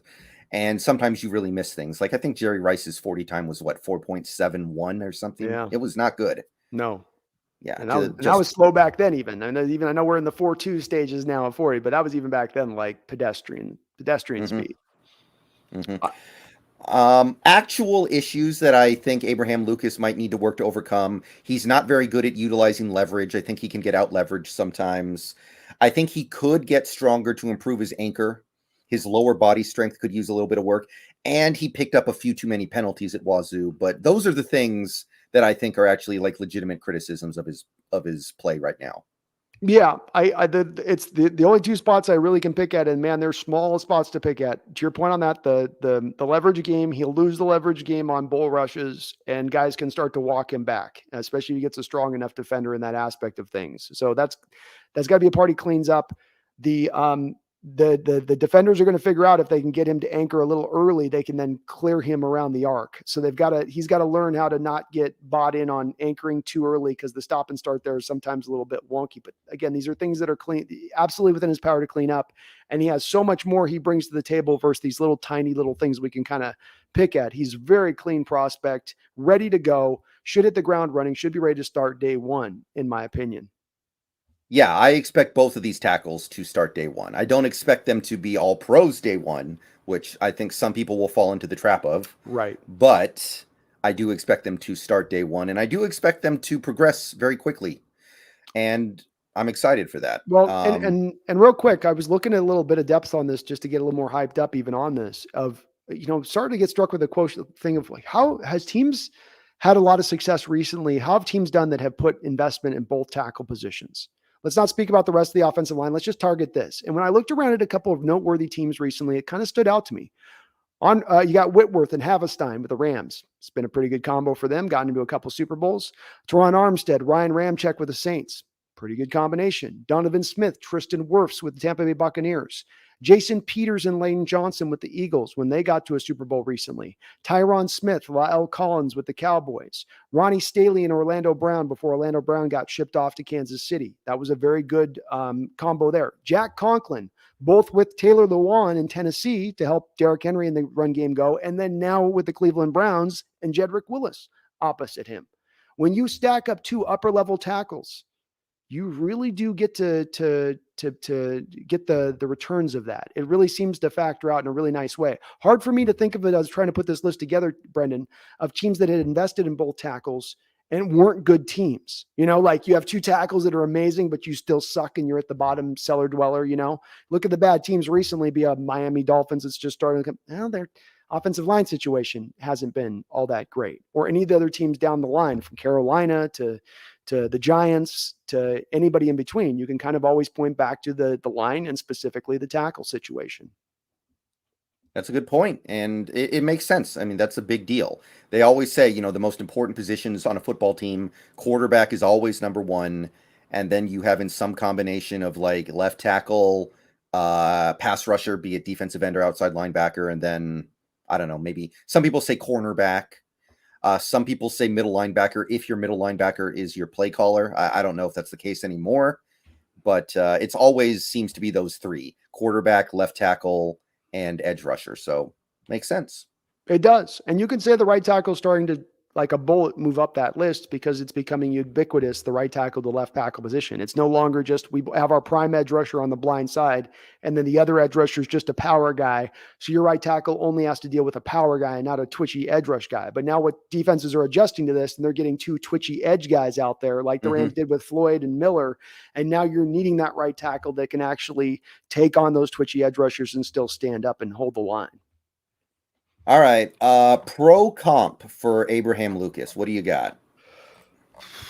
I mean, Havenstein with the Rams is the one that would jump out, I guess, to me as appealing. As appealing as probably pretty close to what I would look for at that. Most of the right tackles in this sport right now are in a little bit of that quintessential Mauler type way you look at him. So it's hard to find the comp for him because he's not the pure Mauler. But again, that's okay because this is where the sports this is about where the sport's going at the right tackle position, then versus where it's been to me.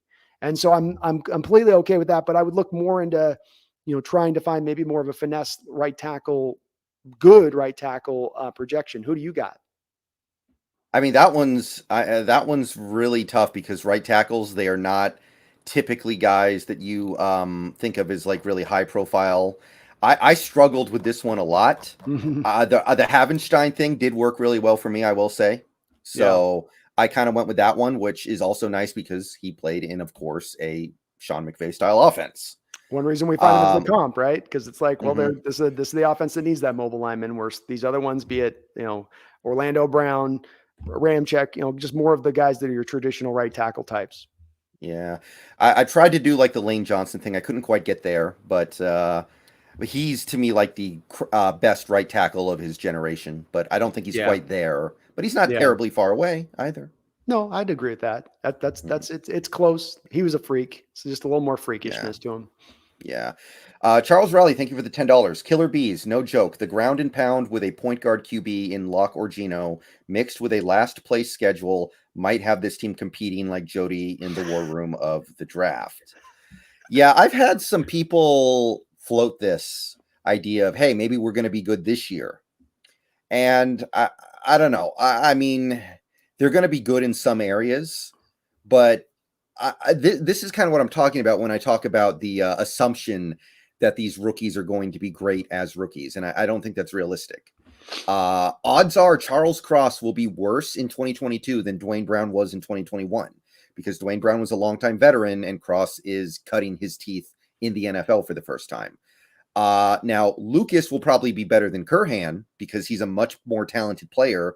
And Curhan was a rookie too. Everything that applies to him also applies to Lucas. But you're losing DJ Reed, who was your best corner overall last year, probably. You're still losing your quarterback and your middle linebacker, who were adding value, even if it wasn't as much value as you may have liked. I don't know. I'm not there yet. I'm not there on predicting that this would happen. I'm not going to stand up and say, oh, this draft puts you at a 10-6 or 10-7 or 11-6 state, and you're getting into the playoffs at this point.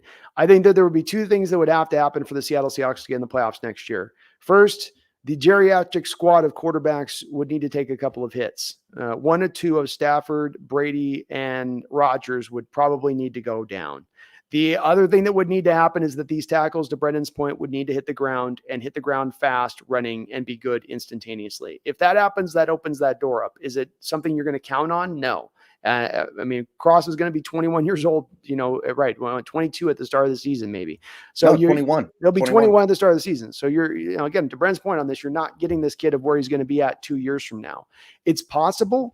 I will to put a little bit of optimism on this, Brendan. We've seen certain right tackles come in recent history and hit the ground running. It has not always been a position that you have to wait on. And there are guys like Tristan Wirfs who walk in and they're dominant from the jump. There's guys like Rashawn Slater who walk in and they're dominant from the jump. It does happen. It is something, though, that you don't want to count on necessarily because it does tend to take a little bit of time to develop. But they would take those two things for us to have any opportunity to start to talk about being truly a team that can get to the playoffs next year. Yeah. I just don't want people to build up this expectation and think everything's going wrong if those expectations aren't met. I think that's dangerous. I like Tariq Woolen's another great one, by the way. I wouldn't be surprised if Tariq Woolen doesn't play in 2022 at all. He's nowhere close to being right now. I'll give it up to Kenneth Walker and Kobe Bryant. I think those guys have a great chance to make very positive contributions as rookies. But most of our rookie class will either not play or play and make a lot of mistakes, if I had to guess.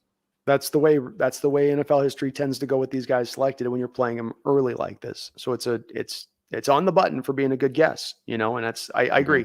We should temper our expectations. We can be hopeful, but we shouldn't certainly be sitting counting on going, oh, well, this team's killed the draft, so they're ready to go. And we're not that state. There's still more work to be done. This is still a team a year out from really truly being in a competitive state to be elite. But there's this is the NFL too, Brendan. Anything can happen in the NFL. It's a weird sport like that. And who had the Bengals going to the Super Bowl last year at the start of the year? I didn't even have the Bengals really in the playoffs, even though they were decent the year before in that tough AFC. Mm-hmm. Yeah, we still have Cody Barton starting, people. Just putting that out there. But I think that's going to do it for the show. Oh, one more thing about Abraham Lucas. PFF graded him at 91 as a pass blocker for his career, not just for 2021, his whole career. That included 2019 and 2018 when he was a redshirt freshman and redshirt sophomore. That's 30 starts worth of data. That's beyond a sample size by a wide margin. This is stuff that you can take and push forward because of that, in my opinion. Yeah, over 2,000 pass blocking snaps, by the way. Over 2,000. Yeah. Big sample size. But I think that's going to do it for this show. I just wanted to dive deep into those 4 key rookies so we really understand what we are getting with those guys. Oh, Charles Riley, thank you for the $5. Killer Bees, I want the Seahawks to be Germany's team. I love those German pancakes at IHOP. IHOP was competing when they put those on the menu. I haven't been to IHOP in a long time. I haven't either. It's been a while. I feel like my stomach had a bad experience at IHOP the last time I went, and it told me don't ever go back there again. So I maybe need to get another try for those German pancakes, especially getting the spirit, Charles. Yeah. I wonder how big the fan base is for other NFL teams in Europe, because it seems like there are a lot of Seahawks fans over there, but maybe it's just like anecdotal evidence and every team has a roughly similar sized fan base over there. I don't know. I've wondered the same thing. I've wondered because I've heard from some British people, for instance, or they've told me on the chat, like, oh yeah, the Seahawks are huge here. There's a huge bit, but I wonder that too. How are we, I mean, how did we get that spot? I'll take it. I'll take being Britain's team. I'll take being Germany's team, but how, like it made sense that Japan started rooting for the Mariners when we got Ichiro, right? That made all the sense in the world. Yeah. But have we ever had a high profile European player? Donker. Don't undersell Donker. Donker's going to bring the German people our way. Yeah. I don't know what it could be if it is anything. Like, I think we have a lot of Canadian fans because for a long time, I've had friends in Canada who are like, we only got Seahawks games for a long time because we were in that TV market. So that kind of makes sense to me. But Europe, I don't know what it is. We've had a couple Australians, Jesse Williams, Michael Dixon. Dixon is probably that actually makes a lot of sense. Like, was Kurt Warner playing in the European Football League before he went to the NFL? What was that? Was it Arena League or the European League? I think he did both. Yeah, I wonder if he brought like a big European following to the Rams when he won a Super Bowl there, Maybe. I've not heard of it. If it's a thing, I haven't heard of it happening. But it's possible. Yeah. All right. I think that's going to do it for this show. Brandon, I want to thank you for coming out on my channel today to put this together. I'm excited about this rookie class. I think we all should be as fans. And hey, I was concerned about the Wilson trade when it happened. But if these are the kinds of things that this team is going to do with those assets and with that freedom, then it's becoming believable that they could find a way to make it work, which I would not have said back when we first made the trade 7 weeks ago.